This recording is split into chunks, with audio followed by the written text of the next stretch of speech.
Hello, fellow kind of critics. Hiya, folks. Today we're just gonna talk about Happytime murders, but before we talk about that, let's talk about buddy cop movies. Why not? Beverly Hills Cops, Bad Boys, Lethal Weapon, Ride Along, The Heat, Rush Hour, all of these films vary in quality from person to person. But the one thing that makes them work for an audience, and for its subgenre, is chemistry. Now, with chemistry, it can be a number of ways. They hate each other. They work really well with each other. They like insulting each other. All of this chemistry between two characters makes everything else work in a movie. Bad scenes, decent action, and boring dialogue somehow becomes a little better when you have two characters with good chemistry on screen.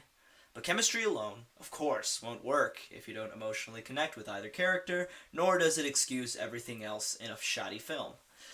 Happytime Murders is a buddy cop comedy, but starts out as a neo-noir. In fact, I feel like it should have continued to be a neo-noir.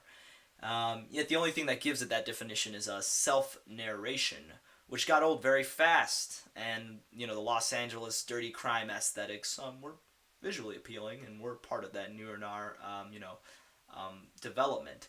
And yet with all that is said and done, this movie did not make me laugh. 5 chuckles and, smiles throughout.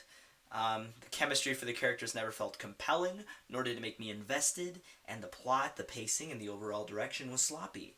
The real saving grace were the puppets. I love the puppet designs in this movie, especially when they got into the ghetto puppet side of the other side of the street, and you get these bears, you got these bulldogs foaming from the mouth, and you got all these really well-designed puppets with great puppeteer voices. You even get Kevin Clash, Sesame Street, fucking Elmo. And it was crazy. And I just feel like the first 10 minutes of just puppets involved in this human world were really entertaining. And Phil Phillips, who was puppeteered by Bill Beretta, really sold me on his character. He's an asshole with lots of potential, and he's really got that chain-smoking, old-fashioned, rough and tough police persona down. Like a New Yorker cop, Boston cop, and yet they're in Los Angeles. But I don't want to drag on that. And then Melissa McCarthy shows up, and everything else deflates into fat jokes and some really bad improv. And then the story suffers as this kind of mystery murder crime plot that I'm pretty sure people smarter than me figured out before the first hour on who did it. And it's really hard to look at seasoned actors struggle to act with puppets, especially when the puppeteers are doing a better job with what they have. I'm talking to you, Joel McHale and Elizabeth Banks. Way to phone it in. What starts in this promising world building devolves into almost no context and only serves as puppet jokes and plot developments or conveniences. For instance, Melissa McCarthy just happens to have a puppet liver given to her after a shootout leaves her dying. She's able to handle a type of sugar that is like heroin and crack for puppets. She was forced to take it in the first time, which is lethal to humans, but she has a puppet liver, and yet all of a sudden it is implied that she has been addicted to this prior to this incident, to this scene, hence why she has maple syrup, candy, and other sugar-based products in her fridge. But wait, isn't that a special kind of sugar, meaning all of that food just has regular sugar? I don't get it. And puppets are second-class citizens in this world, I get it, and yet only so few people seem to be fighting for puppet rights, considering and assuming this takes place in a modern setting, maybe early 2000s, and you would think they would at least touch upon that, but is only mentioned and characterized through human actors in several instances where they say, oh, these puppets are stupid, right in front of their faces. And with Melissa McCarthy's character is actually being very vocal about it with her partner, and it's only for the art to completely dissipate when redemption is made predictably. Like, if this was supposed to be a metaphor for society on race, they didn't do much with it, and I feel like it could have been less noticeable if they just really didn't, talk about it too much. Maybe a little bit more subtle. Maybe then it would be more interesting, but it wasn't. But back to the chemistry. The police investigation and crime stuff wasn't fun because not only did it feel like busy work with jokes peppered in, but Bill and Melissa are on two different types of competence. Phil Phillips is obviously the better cop compared to Melissa's character. And yet for the sake of jokes, Phil has to go down to Melissa's level, and then at times Melissa seems like the competent one. And it feels like this power struggle of, the script working with these characters and a mix of Melissa McCarthy's improv that really screws this over a lot. And by the way, if you thought the jokes were funny, good for you. I'm not saying you're stupid or have a bad sense of humor. I just want to prove this point. Sausage Party, which I will continue to compare, with Happytime Murders.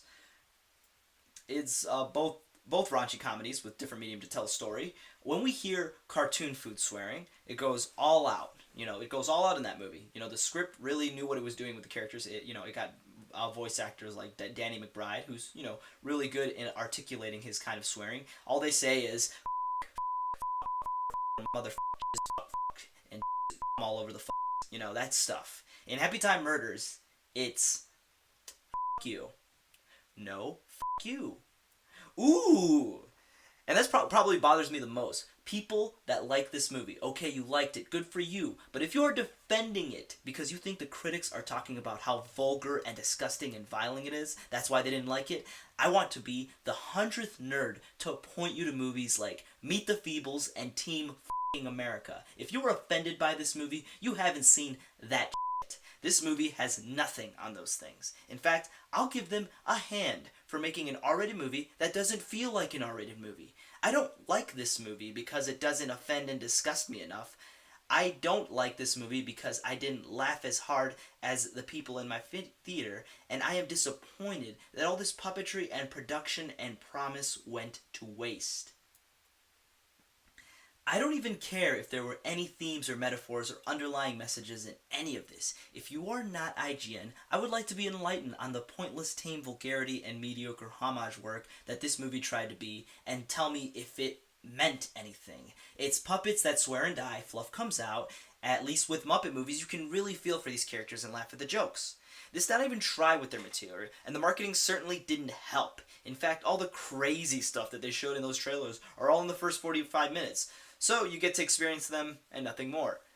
And this isn't really Brian Henson's fault. You get a 10-year-old script and an actress that wanted to improv and shoot out the jokes with professional puppeteers like the voice of fucking Elmo. And worst of all, this was his directorial debut. So I don't think this was his fault. I don't think all of it landed on him. It's just the things he was given and the ambition and no production company wanting to have this part of their company. I just want to give this 2 stars because I want people to see the problems that this movie had. It's so bad, it's kind of charming, but it's not good. Just get ready to forget about it maybe in a week.